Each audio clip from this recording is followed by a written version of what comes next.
Hello and welcome to today's Facecast. Today I want to ask you a question. How do you evaluate someone or something? Do you make a judgment based on someone's appearance? Maybe. We all tend to do that a bit, don't we? We all tend to look at someone and by how they appear, how they're dressed, how they wear their hair, how they look, we make a judgment about them. We don't consciously do it, but subconsciously we think about them as attractive or unattractive. We think about them as rich or poor. We think about them as the sort of person we want to stop and talk to or not. And that all happens in a flash. So we make judgments about people. How do we judge people on a longer term as we get to know them? Well, one of the ways we can judge or understand people and see whether they are good people or not, whether they're the people we should be associating with or not, how we might regard them. One of the ways, as a common expression, and it's a biblical expression, is to look at their fruit. It's easy to recognize trees and people in some ways. Just look at the fruit that comes from them. We know that from the horticultural world, is it? To do with the fruit that hangs on trees. If we look at a tree and it's got apples growing on it, good chance it's an apple tree. Same with oranges or spaghetti or whatever else grows on trees, I'm not sure. We can recognize those things. In Matthew's Gospel, he says this, chapter 7, verse 15 and 16. Watch out for false prophets.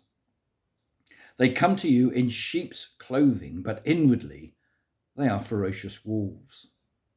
By their fruit you will recognize them. It's a warning to us, isn't it? Of those people who seek to be our friends, our companions, our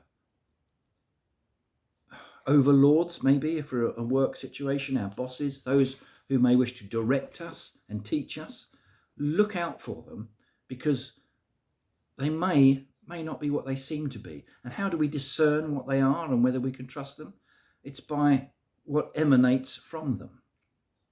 If someone is telling you the right way to live your life and their life is a complete mess, do you want to trust them? Someone's telling you how to save money or how to make money and they are without a penny, that might not be the best, or if they're in debt, it might not be the best idea to listen to them. Someone wants to teach you something about baking a cake and they've never baked a cake in their life and they eat the wrong kind of foods. Would you really trust them? No, we tend to look to people who are good in an area and trust what they have to say. So if there's someone we know who's a good family person, husband and wife, mother or father, we might go to them and ask them about family issues.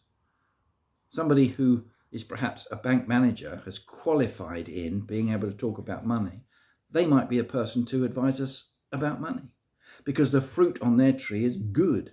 They've made their way to the position of bank manager and so on. This is something we unconsciously do all the time. We look to see whether that person is worthy of communication and either receiving instruction from or guidance from. You'll know them by their fruit. But sometimes we have to actually look for that and seek it out and discern it, because they might be masquerading as the real thing. That salesman who knocks on your door and says, I'm here to help you save money. Really, what he wants to do is take money off you by selling you something. That phone call that comes and says, we're here because your credit card has been suspended. Give us all your bank details and we'll sort it out. A wolf in sheep's clothing. Recognize people by their fruit and you won't go far wrong. Bye for now.